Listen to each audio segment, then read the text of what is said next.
Hi, everybody. Thank you all for coming. I just want to say how amazing the Unreasonable Institute has been, and not only because a lifelong goal of mine was to live in a fraternity house on the Hill at age 25. Whether it's the other amazing fellows, the tirelessly supportive staff, or our incredible network of mentors and investors, I can't explain how amazing this has been. But I also want to point out that it's in Colorado, and this is the first summer I've lived in Colorado for the last 7 years, and it's been wonderful. So thank you all for coming, and thank you for making this community what it is.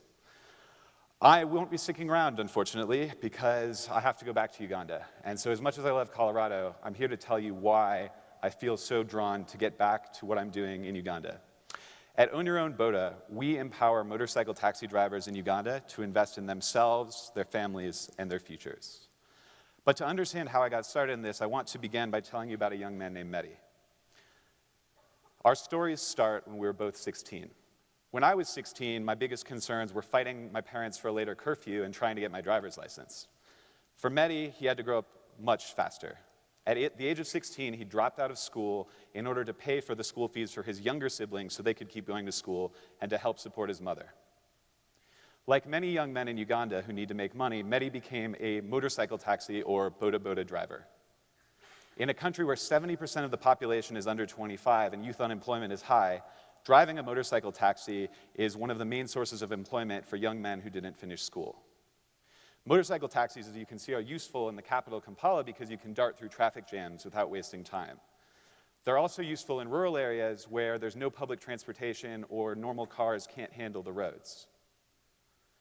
There are over 10,000 motorcycle taxi drivers in Kampala, the capital alone. But 80% of them do not own their own motorcycle. Instead, they rent from a landlord with no fixed contract, meaning their motorcycle, their means of employment, can be withdrawn at any time. Additionally, after paying for the bike and paying for fuel, their take-home income is fairly small, making it hard to build savings or get out of a week-to-week time horizon.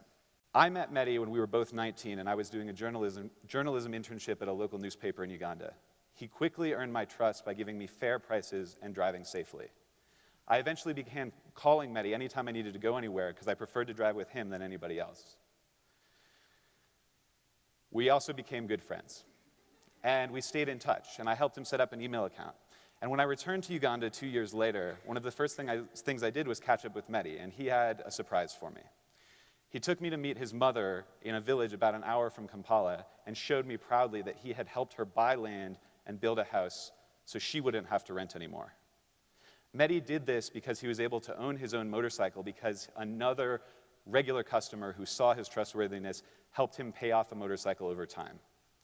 So when I moved back to Uganda full-time, inspired by Mehdi's story, my housemate Matt and I partnered with him to start a company, Own Your Own Boda. We want to empower people like Mehdi to invest in themselves and build capital and make a choice about what they want to do with their future that has less to do with paying the weekly bills. And so that's how Own Your Own Boda started. And Mehdi, by the way, is now the manager and makes more than most university graduates in Uganda. Why is it a good deal for our drivers? Well, we charge a slightly higher weekly amount than what they would normally pay to rent, which amounts to about $16 more per month for the first 16 to 18 months, depending on how fast they pay. But once they own their own motorcycle, they take home an extra $100 every month, which more than doubles their income. But it's not just a good deal for the drivers. It turns out we're also profitable. So we started with a small investment and bought 15 motorcycles, but by constantly reinvesting our profits, we've been able to help 70 more people like Mehdi. And it's not just the profits either. We have had 25 loans completed, and it does more for the drivers than simply increase their income. We did a survey of the first 25 people who finished loans with us and asked them what they were spending their money on. And they told us they built 7 new houses, started 9 new businesses like raising cattle or selling things in the marketplace, and increased or started paying school fees for 31 children.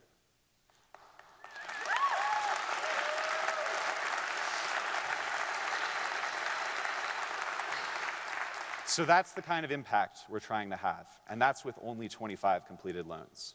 So for every single boda boda driver, the chance to own your own motorcycle can make a tremendous difference. And even though we're small, every time we get to sign over a motorcycle to its new owner, it's a really happy day for us in Uganda. But we have a big waiting list. We're profitable, but we can only afford to invest in 2 to 3 new motorcycles per month, and we have already 25 people on the waiting list with no marketing whatsoever. So we want to do more. Again, there are over 10,000 motorcycle taxi drivers in the capital of Kampala alone. So in the next year, we want to reach 250 people in terms of active loans in order to build up our systems, refine what we're doing, and really increase our impact. If we can do it with 250, the next step will be to thousands and then tens of thousands in the rest of Uganda and the East African region. So I'm here today to ask for support, partnerships, anything anyone wants to do to help us reach this goal in the next year. Through the Unreasonable Institute, we have already raised $30,000 in commitments yesterday, and we're on our way to the $300,000 in grants and accredited investment we need in the next 6 months.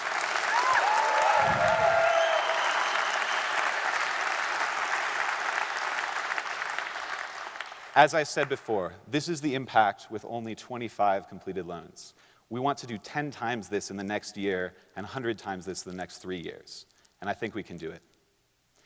So I just want to leave you again with the idea that while it might seem like a crazy idea, or it might not be quite as sexy as Pedro's water plants, motorcycles make a difference.